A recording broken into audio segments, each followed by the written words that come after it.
Wouldn't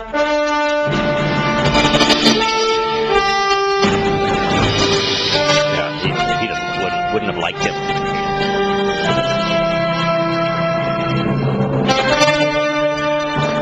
Good morning. Welcome to Shattering Myths. I am Yahowah. Each weekday here on GCN, we strive to expose the destructive and the deadly myths associated with religion and politics, patriotism and the media, as well as military and economic schemes. Instead of merely presenting the news, our mission is to understand what is happening behind these headlines, all with an eye to how they will shape our future over the next 20 years. Then during our second hour, we will return and engage God on His terms by way of His one and only covenant and through His always dependable Torah teaching. So with His guidance, you'll be able to replace your religion with reason and engage in a relationship. Our phone number for those who would like to be part of this conversation is 877-300-7645. The first item in the news is that Afghan President Hamid Karzai made a speech earlier this week where he called on the Taliban to fight Afghans' real enemies in what was seen both as a swipe against American troops and against Pakistan days after the neighboring countries' forces clashed on the border. Most folks don't recognize that the Taliban is part of the Pakistani government. The Pakistani government can no more be fighting the Taliban than the United States can be fighting the U.S. Air Force. And we've known this for a long time, and the earliest affirmation of it for Americans come when Zbigniew Brzezinski recommended to Jimmy Carter that they give the Russians a taste of what they gave us in Vietnam, which all sounds swell until you recognize the consequences of this move, and that we work with the Pakistani government, particularly their military's intelligence arm, which is called the ISI, and provide weapons and funding to the terrorist organization that they had deployed in Afghanistan. They already beat us to this. They deployed the terrorist organization called the Taliban. It was one of about 20 terrorist organizations that the Pakistanis had created. 19 of 20 were positioned in India against, particularly in the Kashmir disputed regions, and the other was pointed at the Afghanis. And the reason was that the Pakistanis recognized that because of the oil and gas reserves that had been found in the Caspian Sea, the best way for the free world to have access to them, and therefore for the Muslim country to gain a revenue tie, would be to control Afghanistan. And so long as the Russians controlled Afghanistan, it would be impossible for the Pakistanis to benefit from a pipeline that would go through western Afghanistan and then through Pakistan to a free water port. So they created the Taliban to harass the Soviet-backed government so that they might take control of the country. The United States, recognizing this, Zbigniew Brzezinski told the CIA, along with Jimmy Carter's blessing, to arm the Taliban and to send the Taliban after the Afghani government.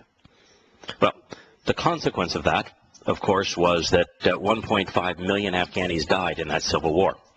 And hypocritical as ever, the United States President, Jimmy Carter, protested the Moscow Olympics and didn't allow America to go to the Moscow Olympics, I believe it was in 1980, because of the Russians having started this horrific war with the Afghanis, when in fact it was America that purposefully, deliberately, knowingly started the war.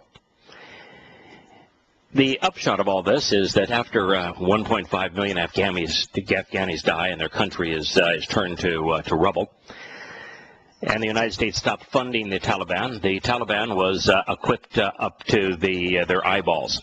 And the Taliban at that time had an interesting ally, a young Saudi, well-educated, computer-savvy, who was all the while working with the CIA, providing a database of mujahideen, of jihadists, who could effectively strike against the Soviet-backed government.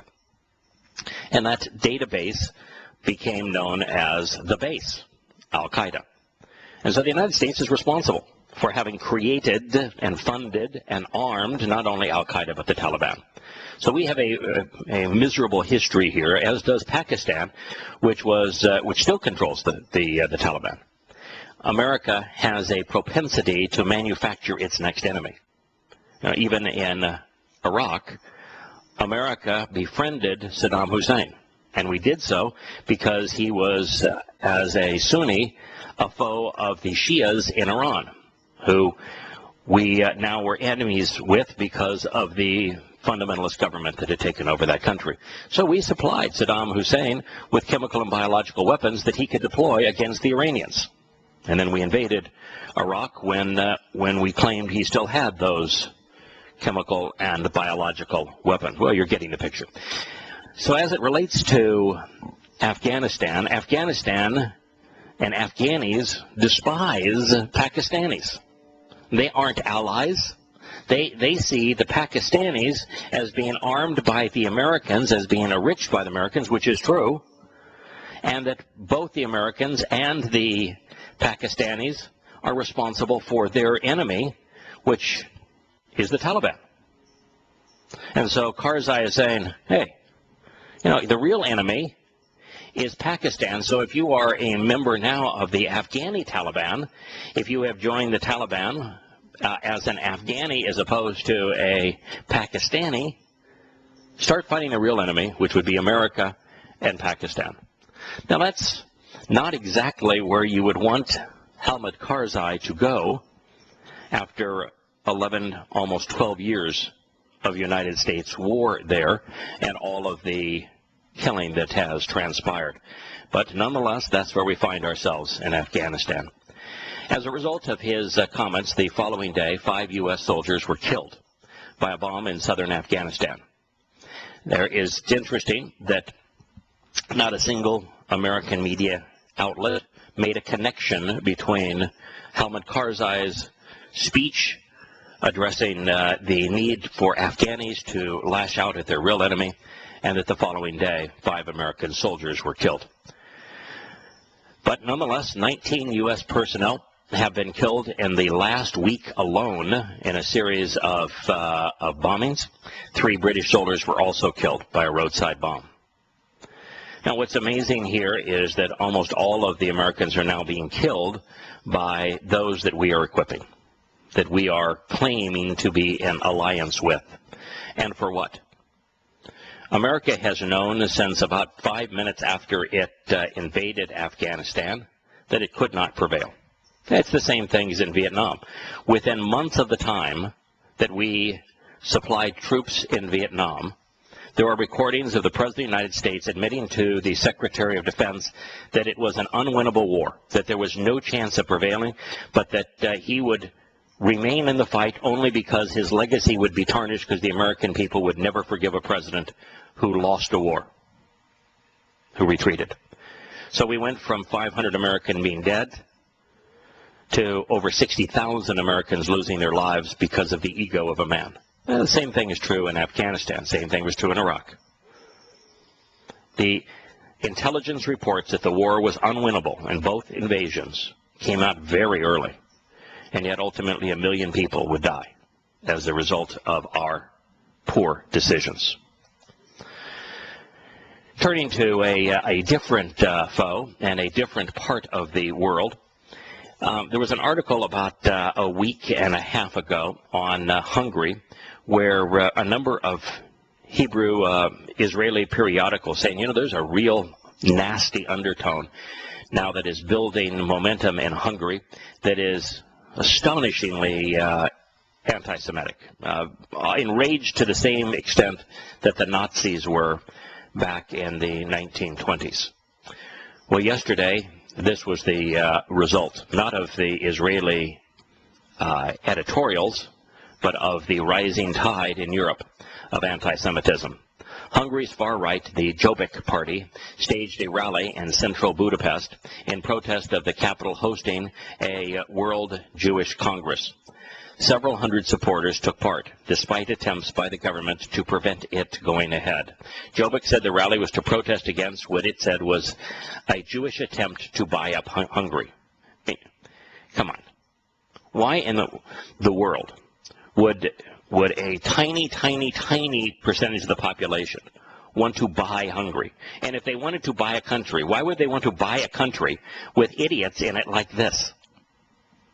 It's what religious zealots, and neo-Nazism and Nazism in general is a religion. Hitler called Nazism the Volks religion, or the people's religion. It renders people absolutely moronic. Anyway, this party, which says it aims to protect Hungarian values and interests, is the largest in the parliament. So this particular party, not a fringe group, the Jobbik party, which is delusional, enraged against God's chosen people, therefore enraged against God, absolutely delirious, is the largest in Hungary. I read excerpts of an article about 3 months ago, whereby a study had been conducted of the attitudes of Europeans. And what it found is that some 75 to 80% of Europeans are now overtly anti-Semitic. Rather than blame Muslims for terror, they blame Israel. When they list the world's most dangerous countries, second only to Iran is Israel. They blame Jews for all manner of things. It is the same climate that existed immediately before World War II. And this climate is something that God predicted. God actually said that in the last days, the preponderance of his people would come home, and that they would come home because of the way they were being treated abroad. And so, he speaks of the diaspora, whereby Yehudim were hauled out of Israel as slaves in 135 CE, after Rabbi Akiba came up with this notion of a false Messiah and decided that he would use his false Messiah to attack Rome. And as a result of all of that, there was the diaspora, where the Romans came in and they renamed the province of Judea Palestina. They salted the earth. They crucified hundreds of thousands of Israeli men, and they hauled the rest off into slavery. Well, God said in the last days that they would return because the hatred would return.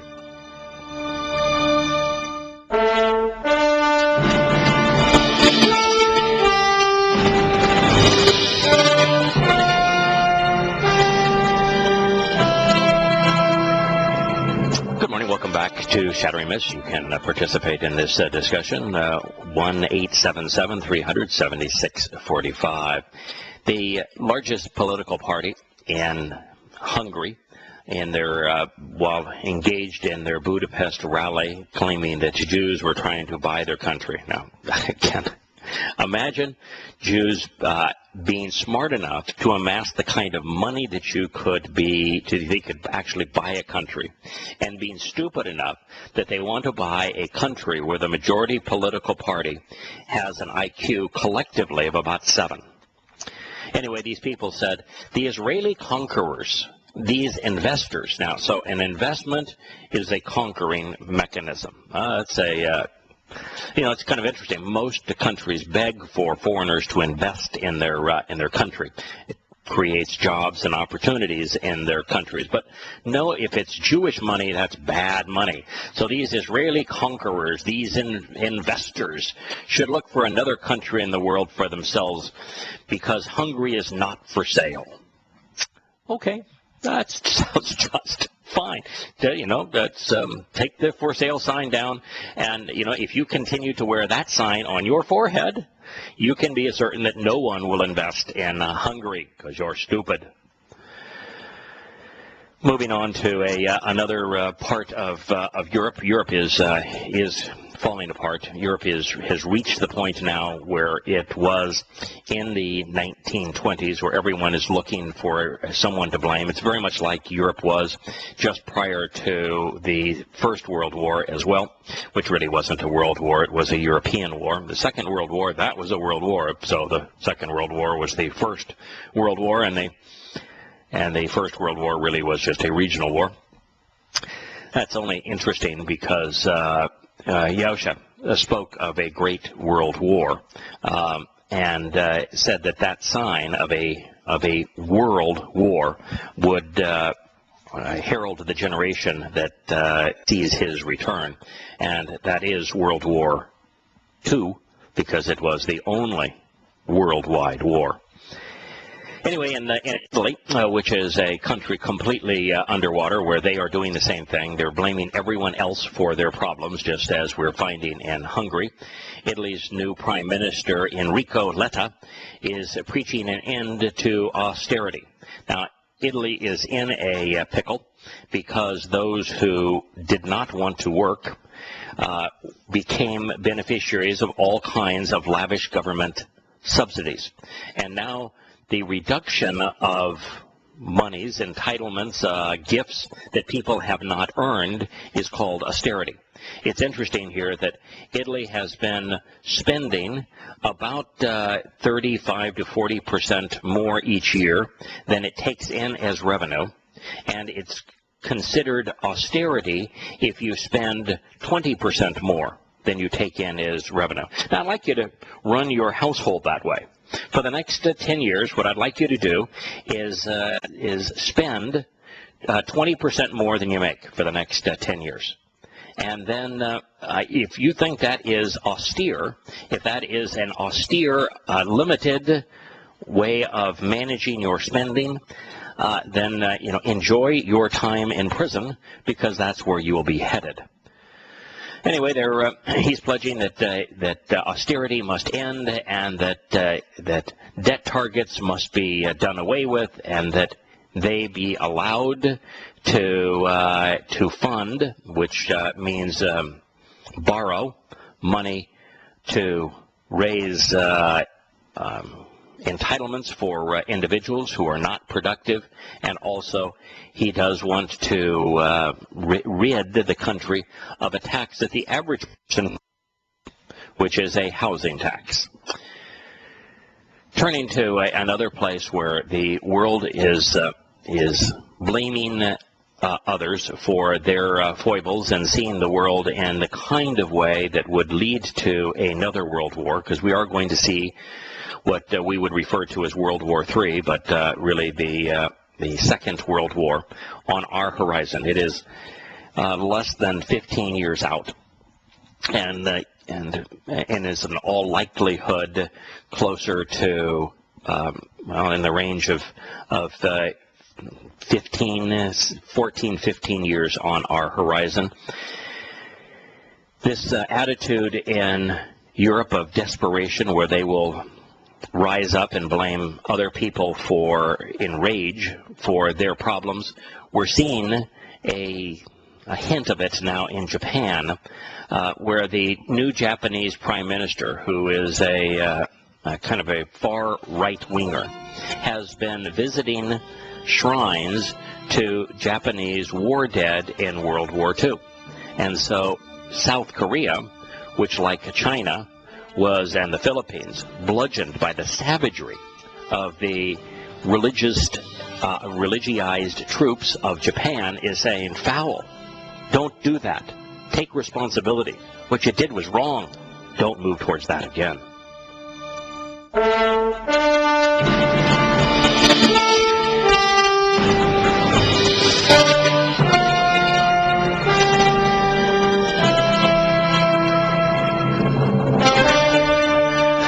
Welcome back to Shattering Myths. The last story was where a story about the Japanese rekindling patriotism on behalf of their war dead. It is similar to what we do in the United States, where there's great ceremonies and a day dedicated to our war dead. And when countries do that, when they glorify the military aspects of the nation's prowess, that kind of patriotism is actually extraordinarily counterproductive for world peace. It is productive for those who are empowered by that country because they can use people's patriotism to get by with murder. I mean, they literally do. But it is a very bad idea as it relates to people's ability to think rationally, to process information, to know whether or not that's a good idea. Well, in Japan, now as the country is shriveling on the vine, and Japan is becoming hugely smaller. At 20 to 30 years from now, Japan as we know it may not even exist because the Japanese have become so self-centered, so indulgent, that they're unwilling to have children. They want to spend their money and their time on themselves, and so the population of Japan is declining. And with it, the population declining, so is the economy in Japan. That's why most recently the Japanese decided to undergo the most massive inflation, the most massive printing of money relative to a country's overall economy and size in world history.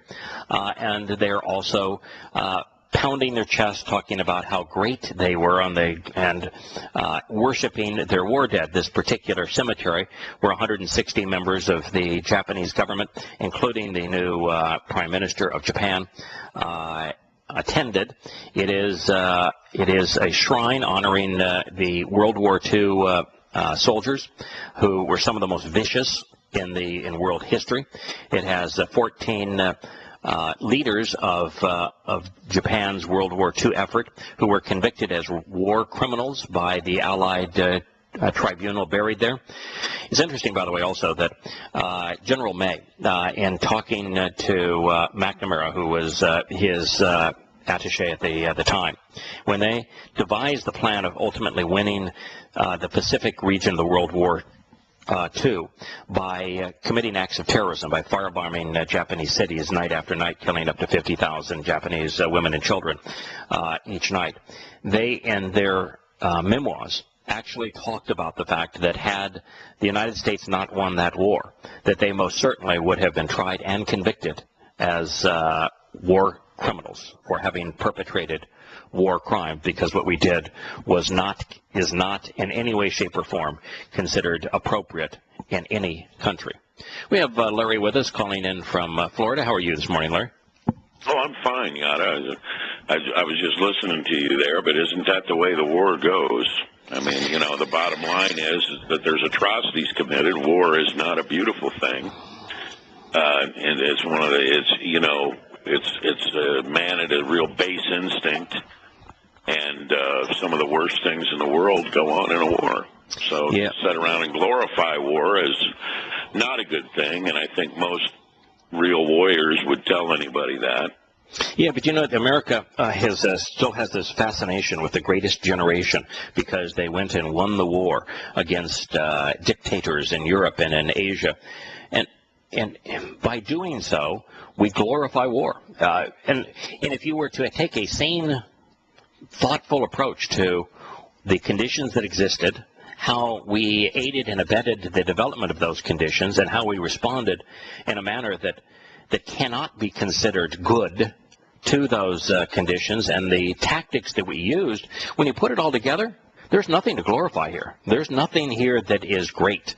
Was there individual sacrifice and some heroism on all sides? Absolutely.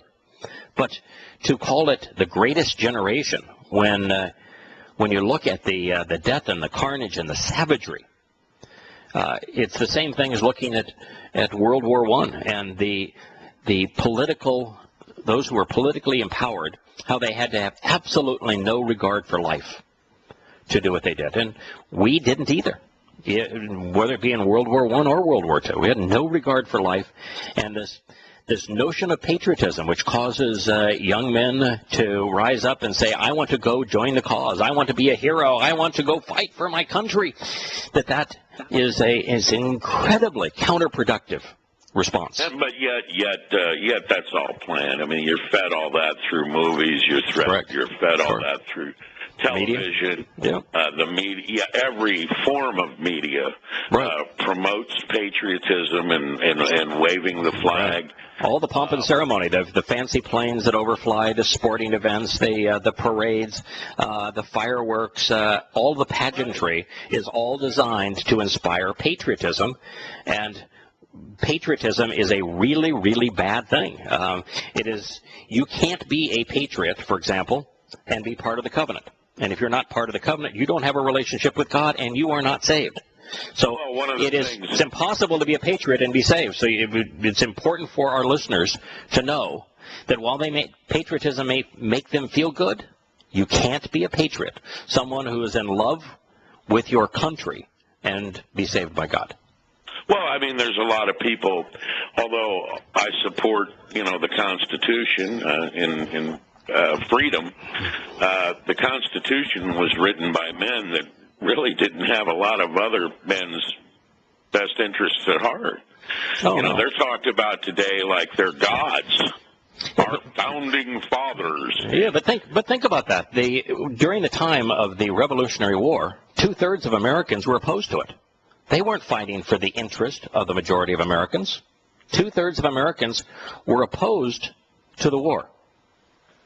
And then look at the use of the U.S. military since that time. Virtually every war that we have fought has been fought for the wrong reasons, using invalid tactics, and almost never.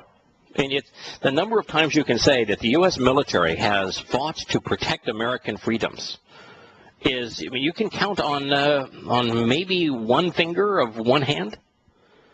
The only time throughout all of the wars, and it's just a whole litany of wars, from the Indian Wars to the Revolutionary War to the War of 1812, and then you go on through the Mexican-American War and more Indian Wars, and the Spanish-American War and World War, the Civil War and World War I and World War II, and then our invasions of Vietnam and Afghanistan and Iraq.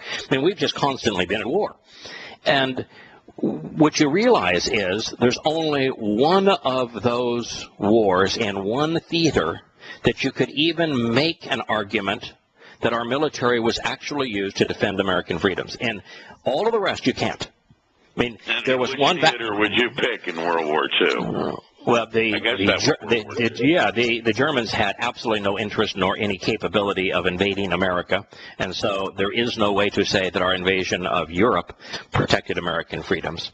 And so you could make Pearl Harbor's taught as a stand down at the war colleges, so that was a stand down false flag there. It was planned out. The Japanese didn't want to invade the islands. They were not trying to take over the islands. They weren't trying to occupy America. They had no means of occupying America. Well, we did need to respond to the Japanese, sacrificing 300,000 American lives to avenge the death of 3,000 is probably not the most moral or appropriate way to respond. But that's the only place where you can even make the argument. The admiral didn't even want to be in that day. It was FDR that made him stand down. FDR was a war criminal. But yes. I talked to a radio operator at Midway that day. I actually had an opportunity to speak to the man, and he told me they knew they were going to be hit, and they thought they were being hit in Midway as well. So yes, that's what he told me, and he was there. So it's like 9/11. The United States government, through the FBI, knew absolutely that the World Trade Center, in particular in the Pentagon, were going to be attacked. They knew how they were going to be attacked, and Muslims were going to fly planes into the building. They knew that prior to the attack that Muslims would have to go to flight centers to learn only how to handle the controls of major airliners, which nobody does as a student pilot. And they knew that the inspiration for this was a man that they now had in prison, which was Ramzi Youssef, who was the fellow that plotted and pulled off the first bombing of the World Trade Center. The FBI knew every detail of 9/11 before it had occurred, and still allowed it to occur because they wanted to respond with a war. Because once you begin to fight a war, those who are empowered have ever more power and control, and the people are willing to give up more of their wealth and more of their freedoms. And more so, of their wealth is what they're right. and freedoms. You're right. They're interested in both sides Correct. of that. And if you own Halliburton or whoever, you make a ton of money, and the American taxpayer pays for it all. Correct. And if you look at World War II, particularly in the Asian theater, we had full warning of what was going to happen at Pearl Harbor, and it was like we said, okay, let's line up the planes, let's line up the ships, let's make us as vulnerable as possible, and let's go off and play golf, and let's sleep in, and let's do nothing while this occurs, because then it will give us this opportunity to be a wartime president, and I can have I can spend the rest of my life as King FDR. If this all occurs. And so at the very least, they stood down while it occurred. But the fact of the matter is, the bombing at Pearl Harbor was not an invasion. They turned around and went the other way. The only part of U.S. territory, and it was even questionable of whether it was part of the United States even at the time. We were just at the beginning of we had acquired it, but with Alaska, they had a few, a couple of thousand troops in Alaska, and the only reason they were in Alaska is because the logical way that America could have ended that war quickly, as opposed to losing 300,000 men, was to fly bombers up through Alaska, down through Vladivostok, fuel at Vladivostok, and then bomb Japan. And so they wanted just to prevent us from doing that. They had no interest, no capability of invading and occupying the United States. I will say one thing about we didn't fight for our freedom. The Japanese were particularly cruel. I mean, They were.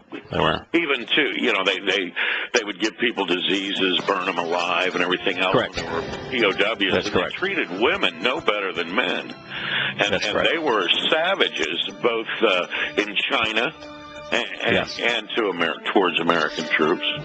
The first time I ever recall actually hating as a young man was when I visited the Cloverleaf Cemetery in the Philippines, based upon the savagery that the Japanese had perpetrated there. And I'll speak to that when we return to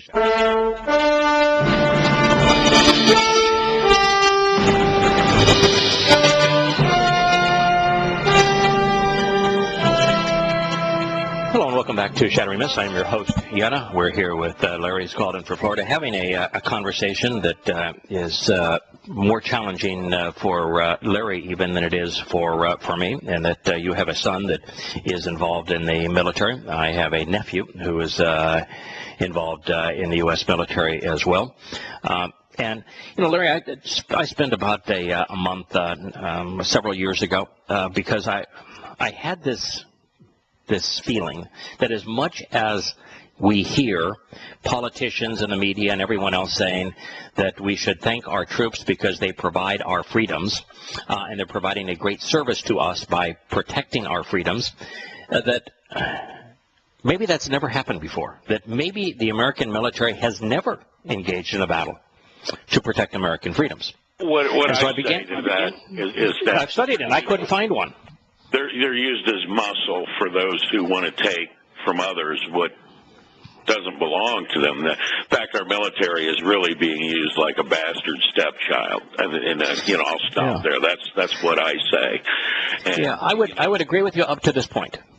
And the point that where I would differ is fairly small.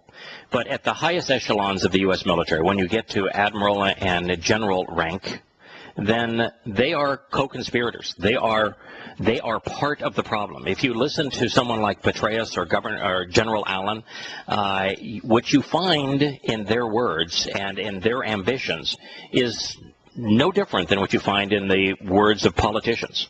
So at the highest ranks, our military is a co-conspirator in the myth. Now, the only battle that I could find that the United States about the men.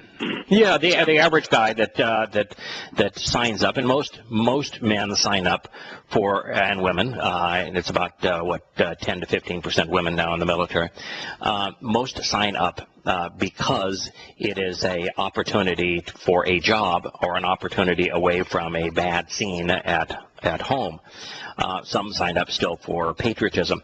But the only battle I could find that Americans actually fought to protect American freedoms is pretty ignoble. It is in the War of 1812, when the British were coming against Washington.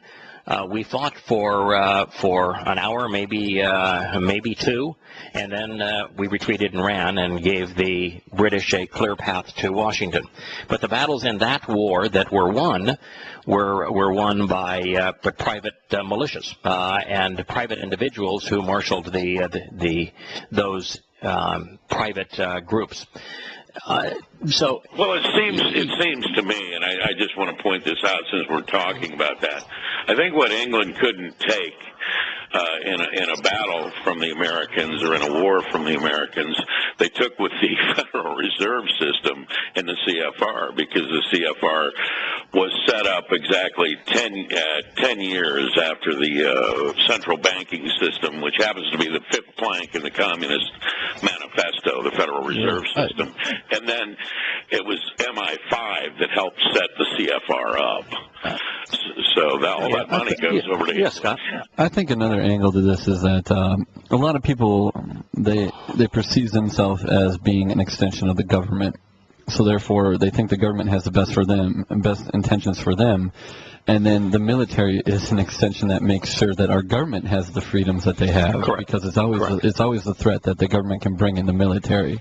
Correct. And so people, since they think that the government is always looking out for their best interests, they then feel that because the military is an extension of that protects the government's freedoms, which is protecting their freedoms, then that's something that they should honor. The military of the United States ensures that those who are empowered, whether they be federal reservists or they be politicians, what it does is it ensures that they stay in power. That's what it does. And the reason that the Second Amendment was crafted by Madison and by Jefferson was the realization that governments do build militaries, and they use their militaries not to protect the freedom of the country, but to protect those who lead the country against anyone opposing them. And so the reason that we have the right to bear arms was because of the need to have private militias. Because with private militias, the government can't use its military to impose its will. And secondarily... So you're saying that the Second Amendment wasn't set up to hunt down tyrannical deer and antelope? No, the Second Amendment, it's pretty clear what it says. It says that a militia is absolutely necessary to freedom and to a free people, because without it, government will use its military to impose its will on the people. And so the reason that we have the right to own and bear arms is because of the need to have civilian militias.